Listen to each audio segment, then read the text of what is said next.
अगर आपको small cap mutual funds में इन्वेस्टमेंट करने से लगता है डर, फिर आप जाते हैं लार्ज कैप म्यूचुअल फंड की तरफ, लेकिन आपका रिटर्न जो है वो स्मॉल कैप के मुकाबले कम हो जाता है क्योंकि आपको लार्ज कैप में कम रिस्क मिलता है। तो हम जानते हैं एक सिंपल सा इकोनॉमिक्स का एक formula, higher the risk higher the return, lower the risk lower the return. तो अगर आप लार्ज कैप की तरफ जाते हैं मतलब कि आप थोड़ा सेफर साइड में जा रहे हैं, अगर आप थोड़ा सेफर साइड में जा रहे हैं तो आपका रिटर्न भी थोड़ा सेफर हो जाएगा, मतलब थोड़ा सा मॉडरेट हो जाएगा। और अगर आप स्मॉल कैप्स में करते हैं मतलब कि हाई रिस्क, तो यहाँ पे पॉसिबिलिटीज है कि आप हाई रिटर्न भी जनरेट कर पाएं। पर आपको डर लगता है कि स्मॉल कैप में अगर हम जाएंगे तो काफ़ी ज़्यादा फ्लक्चुएशन देखने को मिलेगी, शायद आप टिक ना पाए मार्केट में लॉन्ग टर्म के लिए, तो आप चले जाते हैं लार्ज कैप फंड की तरफ। लेकिन फिर आपको वहाँ पर रिटर्न जो है वो over a period of time आपको थोड़ा कम लगता है एज कम्पेयर टू जो आप देखते हैं स्मॉल कैप के मुकाबले। तो दोस्तों, अगर आप ऐसे डिलेमा में अटके हुए हैं जिसमें आपको रिटर्न थोड़ा सा लार्ज कैप के मुकाबले ज़्यादा चाहिए पर आपको रिस्क जो है वो ज़्यादा नहीं लेना है, जैसे कि हमारे स्मॉल कैप बहुत ज़्यादा रिस्कियर होते हैं, तो आपको रिस्क थोड़ा स्मॉल कैप के मुकाबले कम लेना है पर आपको रिटर्न जो है वो लार्ज कैप से ज़्यादा बने, तो दोस्तों यहाँ पर आता है एक बीच का एक ऐसा फंड जो कि बहुत ही बेहतरीन होता है, जो कि रिस्क के मामले में हमारे स्मॉल कैप फंड से थोड़ा सेफर होता है और रिटर्न्स के मामले में हमारे लार्ज कैप के मुकाबले ज्यादा रिटर्न जनरेट करने की पॉसिबिलिटीज रखता है, जो कि हमारा मिड कैप म्यूचुअल फंड्स। तो चलिए जरा हम समझते हैं आखिर ये मिड कैप फंड्स कैसे फंड्स होते हैं और ये किस तरह की कंपनीज में इन्वेस्टमेंट करते हैं, इनका रिस्क एपेटाइट किस तरह का होता है और ये किस तरह के इन्वेस्टर्स के लिए हमारे सूटेबल होते हैं और ये कितना रिटर्न जनरेट करने की पॉसिबिलिटीज रखते हैं। और हम फिर फाइंड आउट करेंगे कि हमारे इंडस्ट्री में सबसे बेस्ट मिड कैप फंड्स कौन से अवेलेबल हैं जो कि आपके रडार पर हो सकते हैं। तो दोस्तों, मेरा नाम है समीर और आज के वीडियो को शुरू करते हैं। तो दोस्तों, अकॉर्डिंग टू सेबी यानी कि securities and exchange board of India, जो कि हमारी इंडिया की कैपिटल मार्केट की रेगुलेटरी बॉडी है, बेसिकली आप समझे तो जैसे हमारा आरबीआई जो होता है, रिजर्व बैंक ऑफ इंडिया, वो हमारे इंडिया के अंदर जितने भी बैंक्स होते हैं उन्हें कंट्रोल करता है और मनी मार्केट को कंट्रोल करता है। तो वैसे ही हमारी जो कैपिटल मार्केट यानी कि जो स्टॉक मार्केट को जो कंट्रोल बॉडी करता है वो हमारा है सेबी, जिसको कंट्रोल करना, रेगुलेट करना और उसको सुपरवाइज करना, उसमें जो भी प्रॉब्लम्स को फाइंड आउट करना, उसके नए नए सॉल्यूशंस निकालना, ये सभी काम होता है हमारे सेबी का। इन्वेस्टर्स को कोई हैवी लॉस ना हो, कुछ फ्रॉड वगैरह हो, तो इन सभी चीज़ों को हमारा जो सेबी रेगुलेटर बॉडी है उसको देखती है। तो यहाँ पे सेबी ने एक कैटेगरी डिफाइन कर रखी है, उन्होंने ब्रॉडली 3 तरह की कंपनीज उन्होंने बताया है। सबसे पहला हमारा कंपनी आता है लार्ज कैप, दूसरा मिड कैप और तीसरा हमारा स्मॉल कैप कंपनीज।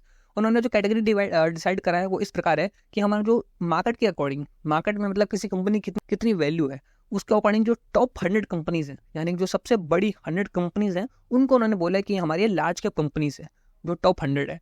फिर उन 100 के बाद से नेक्स्ट 150 कंपनीज को उन्होंने बोला कि ये हमारे मिड कैप कैटेगरी के अंदर आएंगे और उसके बाद नेक्स्ट 250 कंपनीज हमारे स्मॉल कैप कंपनीज के अंदर आते हैं। तो उन्होंने बेसिकली किस तरह से डिवीजन करा कि जो पहले 100 कंपनीज है टॉप, उन्हें लार्ज कैप बोला, उसके बाद वाले 150 को उन्होंने मिड कैप बोला, फिर उसके बाद वाले 250 कंपनीज को उन्होंने बोला ये स्मॉल कैप कंपनीज हैं, और जो 250 के बाद से जितनी भी कंपनीज हमारे सारे वो माइक्रो कैटेगरी के अंदर चले जाते हैं। तो इन्होंने इस तरीके से इन्होंने मार्केट कैप के अकॉर्डिंग इन्होंने कैटेगरी डिवाइड करा है कि ये हमारी कंपनीज हैं।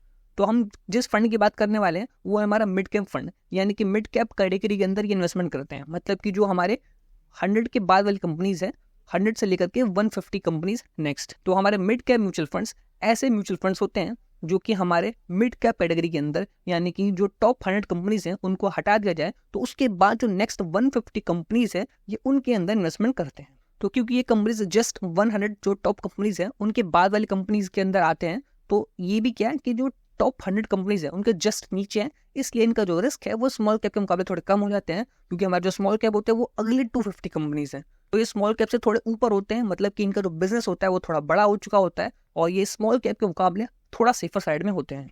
पर दोस्तों, आप ये बिल्कुल ना बोलिए, क्योंकि आपका जो इन्वेस्टमेंट है वो एक आपका इक्विटी कैटेगरी के अंदर होने वाला है। इक्विटी के अंदर इन्वेस्टमेंट कर रहे हैं मतलब कि आपको जो रिस्क है वो काफ़ी ज़्यादा होगा, ये वेरी हाई रिस्क कैटेगरी के अंदर आएगा, पर हमारे स्मॉल कैप से थोड़ा सेफर साइड में गया, पर लार्ज कैप से थोड़ा कम में होगा। पर ओवरऑल बात करें तो एक ऐसा इन्वेस्टर जो कि वेरी हाई रिस्क एपेटाइट वाला है वही मिड कैप फंड्स के अंदर इन्वेस्टमेंट कर सकता है।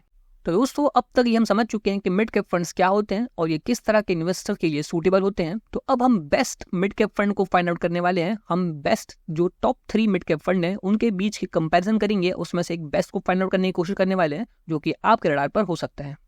तो दोस्तों, मैंने यहाँ पे टॉप 3 कंपनीज को निकाला है जो कि हमारे मिड कैप कैटेगरी के अंदर आते हैं, जिसमें सबसे पहला हमारा HDFC mid cap opportunity fund, दूसरा हमारा निपॉन इंडिया का ग्रोथ फंड और तीसरा हमारा क्वांट का मिड कैप फंड। ये तीनों ही फंड बहुत ही बेहतरीन फंड है। हम इन तीनों के बीच कंपैरिजन करने वाले हैं और हम इसमें से बेस्ट को फाइंड आउट करने की कोशिश करने वाले हैं। तो सबसे पहले हम कैटेगरी की बात करें तो जैसे कि मैंने आपको बताया हम मिड कैप कंपनीज को कंपैरिजन कर रहे हैं, तो ये सारे मिड कैप कंपनीज हैं। मिड कैप कंपनीज मतलब कि वही जो 100 के बाद जो नेक्स्ट 150 कंपनीज हैं हमारे वो मिड कैप कैटेगरी के अंदर आते हैं। फिर हम बात करें फंड एज, मतलब कि ये फंड कितने टाइम से चल रहे हैं, तो ये तीनों ही फंड हमारे 11 साल से ज़्यादा हो चुके हैं इनको रन करता हुआ, मतलब कि हमारे काफ़ी पुराने फंड्स हैं जो कि बेहतरीन तरीके से रन हो रहे हैं। फंड साइज की बात करें तो हमारा HDFC मिड कैप फंड का जो फंड साइज है वो लगभग 13,000 करोड़ को क्रॉस कर चुका है। हमारा निपॉन का 26,000 करोड़ क्रॉस कर चुका है, और क्वांट का हमारा लगभग अभी 7,000 करोड़ को टच करने वाला है। थोड़ा यहाँ पर क्वांट का हमारा फंड साइज कम दिखाई दे रहा है। खैर अभी हम और भी फर्दर पॉइंट्स को हम कंपेयर करते हैं। अगर हम मिनिमम इन्वेस्टमेंट की बात करें तो आप HDFC और निपॉन के अंदर 100 रुपये के साथ आप SIP को शुरू कर सकते हैं, लेकिन आपको क्वांट के अंदर 1000 के साथ ही शुरुआत कर सकते हैं। और अगर आप लमसम की बात करें तो आप जस्ट 100 रुपीज़ के साथ, सेम हमारा SIP की तरह जस्ट 100 के साथ आप शुरू कर सकते हैं HDFC और निपॉन के अंदर। लेकिन आपको क्वांट के अंदर अगर लमसम करना है तो कम से कम आपको 5,000 रुपये तो कम से कम इन्वेस्टमेंट करना होगा, तभी आप एंट्री कर सकते हैं। एक्सपेंस रेशो की बात करें तो यहाँ पर मतलब कि कितना परसेंट ये लोग कमीशन अपना काटते हैं, तो यहाँ बताया गया कि हमारा HDFC जो है उसका 0.77 है, 0.82 हमारा निपॉन का है, और हमारा क्वांट का सबसे कम दिखाई दे रहा है जो कि 0.62% है, सबसे कम इनका एक्सपेंस रेशो है। खैर अभी हम फर्दर और भी चीज़ एनालाइज करेंगे, सिर्फ एक्सपेंस रेशो के बेसिस पे हम एक फंड को फाइंड आउट मतलब सेलेक्ट नहीं कर सकते। एग्जिट लोड की बात करें तो अगर आप HDFC में 1 साल से पहले निकलते हैं तो आपको 1% का चार्ज पे करना पड़ेगा, अगर आप 1 साल से पहले निकलते हैं तो। और आप निपॉन की बात करें, अगर आप 1 महीने से पहले निकलते हैं तो आपको 1% देना पड़ेगा, और आप 3 महीने से पहले निकलते हैं तो आपको क्वांट में 0.5% का चार्ज लगता है। बेंचमार्क की बात करें, मतलब कि ये फंड्स अपना जो कंपैरिजन है, परफॉर्मेंस है, वो किससे कंपेयर करते हैं, तो इन्होंने BSE मिड कैप हमारा एक बेंचमार्क है, हमारा इंडेक्स है, उसको उनका रिटर्न्स है उनको कंपेयर करते हैं। तो दोस्तों बेसिक ओवरव्यू के बाद ज़रा हम देखते हैं कि इन तीनों फंड का पोर्टफोलियो किस तरह का है। तो यहाँ पर हमारा जो HDFC है उसका जो पोर्टफोलियो है उसके अंदर इन्होंने 73 कंपनीज को होल्ड कर रखा है, मतलब इन्होंने 73 डिफरेंट कंपनीज के अंदर इन्वेस्टमेंट कर रखा है। निपॉन का जो पोर्टफोलियो उनके अंदर डिफरेंट 98 कंपनीज हैं, काफ़ी ज़्यादा डाइवर्सिफाइड कंपनी यहाँ पर मतलब इनका पोर्टफोलियो है। क्वांट की बात करें तो 35 है, जो कि इनका काफ़ी फोकस दिखाई दे रहा है। फोकस मतलब इन्होंने बहुत कम कंपनी के अंदर इन्वेस्टमेंट करा है। टॉप 5 कंपनीज की बात करें जो उन्होंने होल्डिंग पर रख रखा है, तो हमारा HDFC के पोर्टफोलियो में जो टॉप 5 कंपनी है उसके अंदर हमारा इंडियन होटल है, जिसकी परसेंटेज यहाँ पे लिखी गई है जो कि 4.337% के आसपास है। मैक्स फाइनेंशियल सर्विसेज जो कि हमारा ऐसे टॉप 5 कंपनी उन्होंने बता रखा है, फेडरल बैंक है और IPCA लेबोरेटरीज है। निपॉन की बात करें तो उनकी जो टॉप 5 कंपनीज हमारे ये हैं, जो कि हमारा पावर फाइनेंस है, PFC और Cholamandalam financial, Voltas, supreme industries और वरुण बेवरेजेस, उन्होंने टॉप 5 कंपनीज ले रखे हैं। क्वांट की बात करें तो इनके जो टॉप 5 कंपनीज है वो ऐसे हैं हमारे, जो कि हमारा रिलायंस है, औरबिंदो है, एल इंडिया, कंटेनर और संवर्धना, इनके जो टॉप 5 कंपनीज हैं। यहाँ पे आपको रिलायंस दिखाई दे रहा होगा, हो सकता है आपको थोड़ा यहाँ पे कंफ्यूजन हो रहा हो। कंफ्यूजन क्या है कि हमने अभी समझा था कि हमारा कैटेगरी क्या है, मिड कैप है, मतलब कि लोग मिड कैप कंपनीज के अंदर इन्वेस्टमेंट करते हैं। तो हमारा जो रिलायंस है वो तो लार्ज कैप कंपनीज है, क्योंकि हमारे टॉप 100 कंपनी के अंदर आता है। तो इन्होंने रिलायंस में इन्वेस्टमेंट कैसे कर दी इतना ज़्यादा। तो दोस्तों यहाँ पे एक छोटा सा ये भी है, सेबी ने डिफाइन कर रखा है कि जितने भी मिड कैप फंड होता है हमारे मिड कैप फंड, इनको एटलीस्ट मतलब कम से कम इन्हें 65% इन्वेस्टमेंट करना पड़ता है हमारे किस कैटेगरी के अंदर, तो हमारे मिड कैप कैटेगरी के अंदर। और जो बचा हुआ 35% है वो इनके पास छूट होती है, उनके पास फ्लेक्सिबिलिटी होती है कि बचे हुए 35% को ये लोग या तो लार्ज कैप में डाल देंगे या तो स्मॉल कैप में डाल सकते हैं। पर इनका मैक्सिमम जो एलोकेशन ऑफ फंड का वो मिड कैप के अंदर जाएगा, जो कि 65% है, इसलिए इनका कैटेगरी मिड कैप होता है। तो ये लोग जो बचा हुआ थोड़ा पैसा होते हैं वो थोड़ा लार्ज कैप में डाल देते हैं, जिससे थोड़ा सेफ्टी मिल जाती है, और अगर इनको थोड़ा और ज़्यादा रिटर्न चाहिए तो थोड़ा स्मॉल कैप में भी डाल देते हैं लोग। तो ये लोग इस तरीके से अपना पोर्टफोलियो को टाइम टू टाइम जो है वो मूव करते रहते हैं, शिफ्ट करते रहते हैं, लेकिन इनका कम से कम 65% इन्वेस्टमेंट जो है वो हमारे मिड कैप में बना ही रहेगा। अगर क्योंकि मिड कैप में नहीं बना हुआ इसका मतलब वो मिड कैप कैटेगरी में ही नहीं होगा। तो दोस्तों तीनों ही फंड का हमने पहले ओवरव्यू लिया, उसके बाद हमने पोर्टफोलियो भी चेक करा। अब ज़रा देखते हैं कि इन तीनों फंड ने हमारे पास किस तरह की इनकी परफॉर्मेंस रही है इन रिटर्न्स के मामले में। तो यहाँ पर हम बात करें लास्ट 1 ईयर में हमारा HDFC ने 58% का रिटर्न दिया है, निपॉन ने 60% का और हमारे क्वांट ने लगभग 82% का पिछले 1 ईयर में। लास्ट 3 ईयर की बात करें तो HDFC ने लगभग 30% का दिया है, निपॉन ने 30 का ऑलमोस्ट, और उसके बाद हमारे क्वांट ने 30% का दिया है। 5 ईयर की बात करें तो यहाँ पर 26% हमारा HDFC ने दिया है, 27 हमारे निपॉन ने दिया है और 36 दिया हमारे क्वांट ने।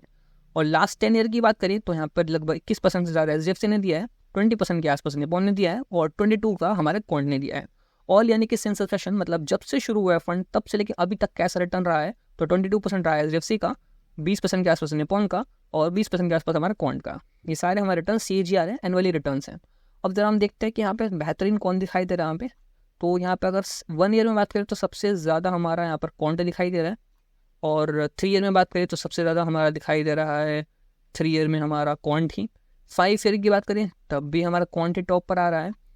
10 ईयर की बात करें तब भी हमारा क्वांट ही टॉप पर आ रहा है। ऑल यानी कि सिंस ऑप्शन की बात करें तो यहाँ पर हमारा HDFC थोड़ा सा आगे निकलता हुआ दिखाई दिया, एक ही बार आगे निकल पाया है।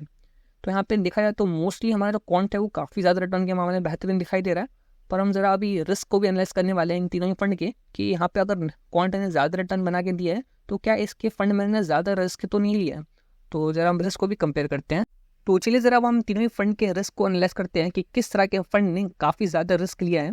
तो यहाँ पे मैंने कुछ रिस्क रेशोज यहाँ पे इनके सामने एरो बनाए हैं, जिसका मतलब ऊपर की तरफ मतलब ज़्यादा होना चाहिए और जहाँ नीचे मतलब वो चीज़ कम होना चाहिए। तो यहाँ पे शार्प रेशो ज़्यादा होना चाहिए। तो हमें शार्प रेशो सबसे ज़्यादा किसका दिखाई दे रहा है, तो हमारा क्वांट का शार्प रेशो सबसे ज़्यादा दिखाई दे रहा है।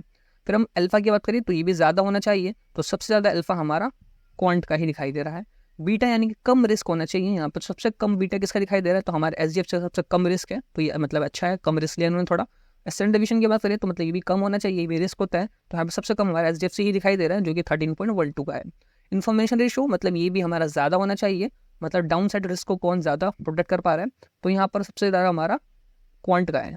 तो दिख रहा है तो यहाँ पर हमारा रिस्क के मामले में यहाँ पे सबसे सेफर जो है वो हमारा SGF दिखाई दे रहा है, इसलिए इसका रिटर्न जो है वो थोड़ा सा हमारा क्वांट से कम था। और हमारा क्वांट का रिटर्न ज़्यादा दिखाई दिया था हमने जब रिटर्न कंपेरिजन करा था तो वहाँ पे ज़्यादा रिटर्न इसलिए दिखाई दे रहा था क्योंकि इनका रिस्क जो है वो काफ़ी ज़्यादा है। यहाँ देखिए यानी कि HDFC और निपॉन दोनों से इसका रिस्क ज़्यादा है, यहाँ पे बीटा भी इसका ज़्यादा है और स्टैंडर्ड डिवीजन भी इसका ज़्यादा है, इसलिए यहाँ पे क्वांट ने थोड़ा ज़्यादा रिस्क लिया है तो रिटर्न भी ज़्यादा बना के दिया है।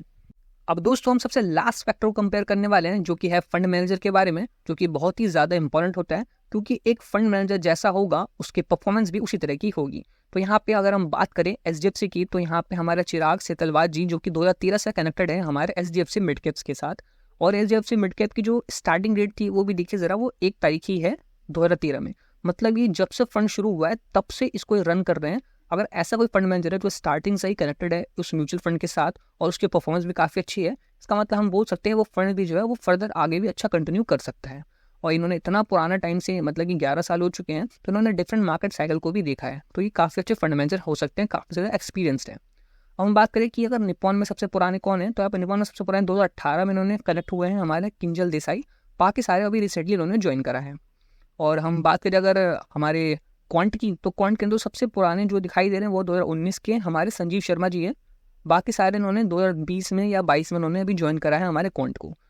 तो दोस्तों अगर वीडियो को मैं लास्ट में कंक्लूड करूं तो हम लोग ये अपने फंड में कंपेरिजन करने के बाद हमें ये समझ में आया कि जो हमारा HDFC का मिड कैप है वो रिस्क के मामले में हमारा निपॉन और क्वांट दोनों से थोड़ा कम है, तो इसके अंदर थोड़ा सा रिस्क थोड़ा कम लिया है एज कम्पेयर टू निपॉन और क्वांट, इसलिए इसका जो रिटर्न है वो थोड़ा सा निपॉन से हल्का फुल्का कम है, मतलब दोनों का ऑलमोस्ट थोड़ा बहुत इक्वल है, पर कुछ सालों में थोड़ा बहुत HDFC को भी आगे पछाड़ दिया है निपॉन ने।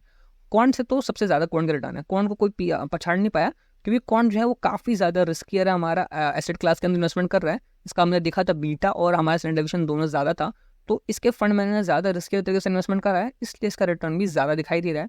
तो अगर आप ज़्यादा रिस्क और ज़्यादा रिटर्न के चक्कर में पड़ते हैं तो आपको क्वांट की तरफ सोच सकते हैं, पर आपको थोड़ा सा कम रिस्क लेना है मिड कैप कैटेगरी के अंदर भी, और रिटर्न भी आपको जो बेंचमार्क को बीट कर दे अगर आपको पसंद आता है तो HDFC वो है जिसने अपने बेंचमार्क को बीट करा है और रिटर्न भी इसने ठीक ठाक बना के दिया है एज कम्पेयर टू इनके रिस्क।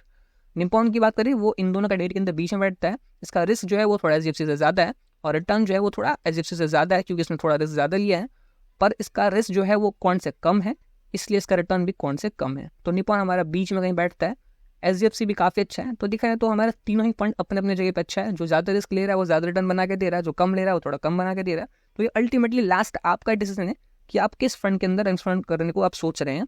बाकी दोस्तों इस वीडियो में इतना ही, मिलते हैं नेक्स्ट वीडियो में। जय हिंद।